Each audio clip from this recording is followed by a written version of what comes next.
watched Scandal the first time, I thought I was watching a love story, right? Olivia and Fitz, the wine, the popcorn, the whispering, the standing in the light. I was rooting for them like they were real, and I wanted her to get her Vermont. I wanted the jam and the babies and the sun coming through the window, and then I rewatched it as a grown woman.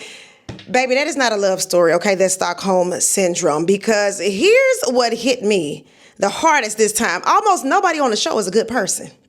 Not a single one. I mean, they rigged an entire election. They killed a sitting president's son. They murdered their own husbands, sometimes on purpose, okay? Sometimes on purpose. And sometimes by building the exact machine that did it. And they did all of it while wearing perfectly tailored business wear and telling us that they were the good guys. The first time I watched it for the romance. This time I watched it for the damage. And once you start counting up all the damages, you can't stop. So today, we're doing a full autopsy because every major player gets a breakdown, what they told us they were and what they actually were. And we're ending on the one that still makes me throw my TV remote, which is how in the world Papa Pope walked away from it all absolutely clean. So let's get into it.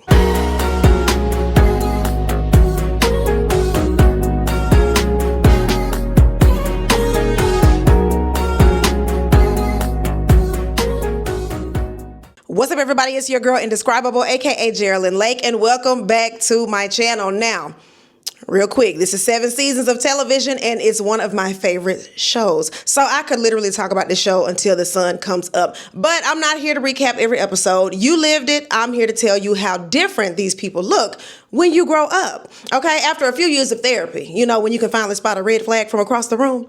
And also, before we get into these gladiators, okay? If you like when we actually break down the characters instead of just recapping the plot, go on and tap that subscribe button, okay? We building something over here. Now, let's start with where it all starts, which is the woman in the white coat. Olivia Pope, the white hat, the fixer, the woman who could walk into any room in Washington and bend it to her will. And here's my grown woman take. Olivia spends the whole show telling us that she wears the white hat and she's the good guy, that she stands in the light. But every season, that hat gets a little dirtier. And she keeps telling us that it's still white. She fixes everybody else's life while her own is quite literally a crime scene, okay? She's rigged a man into the presidency, called it love, and by the end, she's not fixing the monster anymore. She's become the monster. So she literally takes over the murder agency command, as y'all know it, the very thing she spent years running from. She sits down in that chair, and I don't even fully blame her because look at who raised her.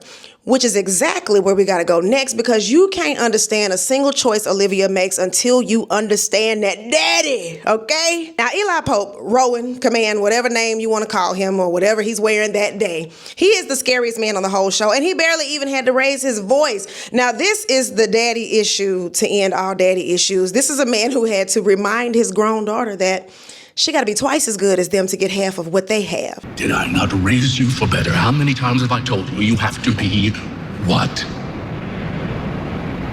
You have to be what? Twice. What?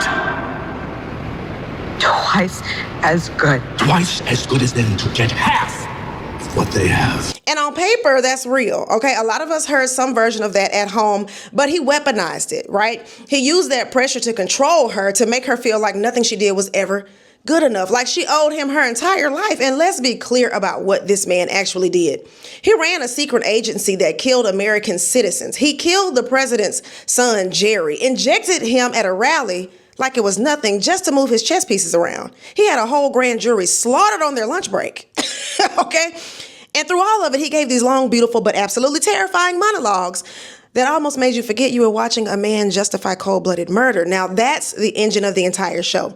Olivia's daddy issues aren't a side plot. They are the plot, okay? Every man she picks, every impossible standard she holds herself to, every time she can't just be happy, that's Eli Pope's fingerprints, okay? And speaking of the men that she picks, we got to talk about the two grown white men, okay, who spent the majority of the series fighting over her like the last slice of cheesecake.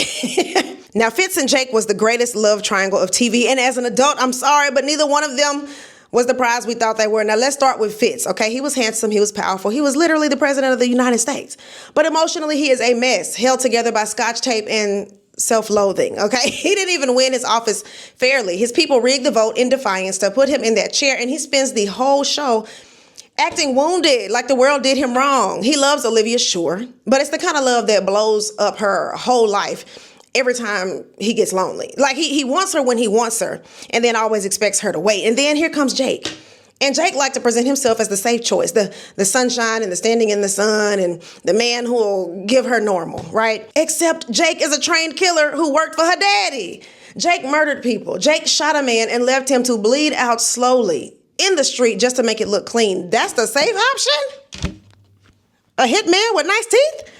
Okay, so this whole triangle we swooned over really was just Olivia choosing between two white men who both answer to the same system that broke her. One runs the country, one runs the black ops, and both of them want to own and control her just like her daddy. Okay, that ain't love. That's a custody battle between two branches of the same government. And you know who saw all of this coming and played it better than anybody?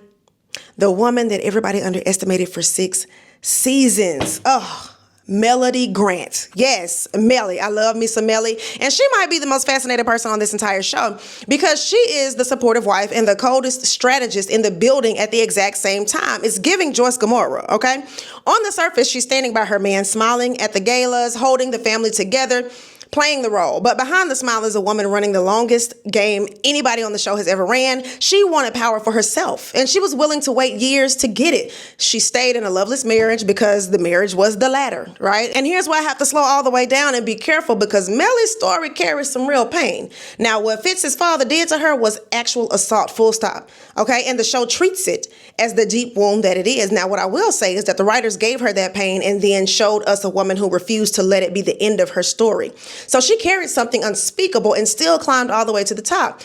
Because that's the twist. Mellie is the one who actually wins. She becomes president, the first female president in the whole show. The wife everybody wrote off ends up with the biggest office in the world, while the men who underestimated her are left cleaning up their own messes.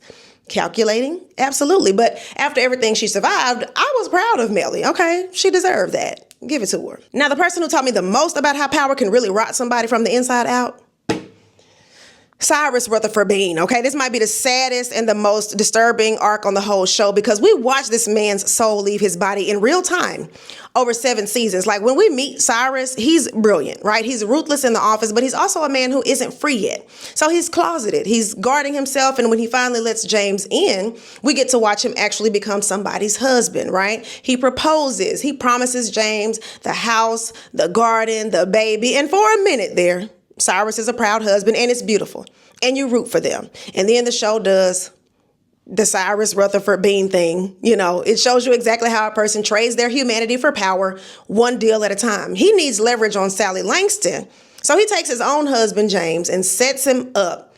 He sends James to interview Sally's husband, Daniel Douglas, who is also closeted, and Cyrus coaches him, feeds him the tips, engineers the whole thing, so he and James end up together. He pimped out the love of his life for political leverage, a monster.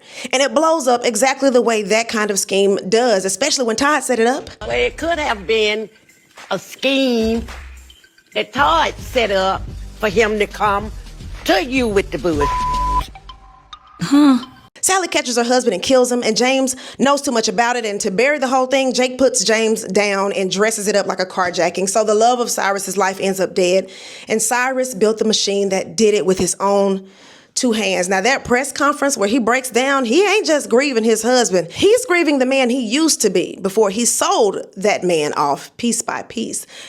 That's the real horror of Cyrus Beene. Nobody turned him into a monster. He volunteered, okay? Raised his hand one deal at a time until there was just nothing left. Now, let's get into the 2 people who show us what that same darkness looks like when it's wrapped around somebody who's actually trying to be good. Y'all, Huck is my heart. This man is living proof what a place like B613 does to a human being over time. He was made into a killer, trained, broken, rebuilt into a weapon, and then expected to just be a normal person.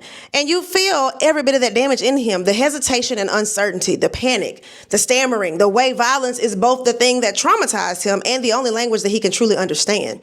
So his whole storyline is just trying to be a good guy when the only skill anybody ever taught him was how to hurt people. And I'm not going to make light of this suffering because his trauma's real, you know? And what I love is that even as wrecked as he is, Huck keeps choosing the gladiators.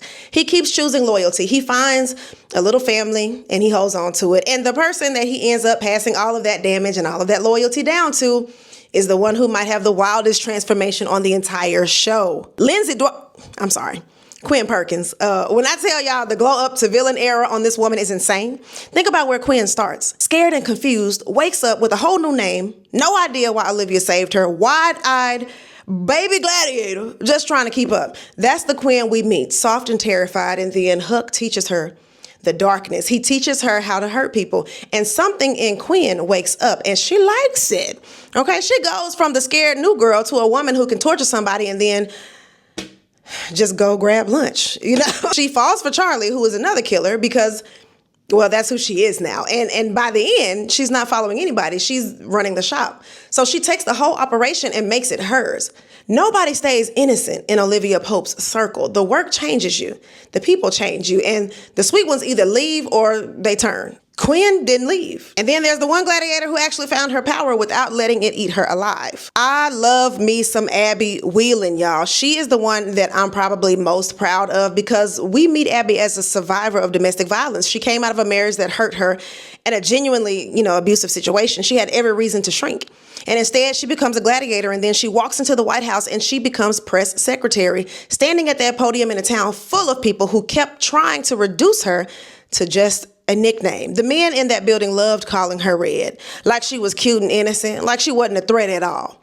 Okay, and Abby had to fight for her respect every single day in rooms that didn't want to give it. Her situationship with David never quite worked out, and honestly good, because Abby's real story was never about a man, especially a man who spent the whole show trying to be the honest one in a den full of wolves, which is exhausting to say the least, because watching it meant that he was the only person with a conscience in Washington. And that's a full-time job with no benefits, honey. And then he ended up getting killed anyway. But Abby's story was about a woman who built herself into somebody who couldn't be pushed around anymore. And out of everybody, Abby might be the healthiest ending in the whole cast. And she had the roughest start. So how does a show about a secret agency that murdered American citizens for decades actually end? Everybody stands in the light. That's the big finish after all these years of secrets. The gladiators decide to go public, to testify, to finally tell the truth about B613 in front of Congress and let the chips just fall where they may. Beautiful idea. Great. Very moving.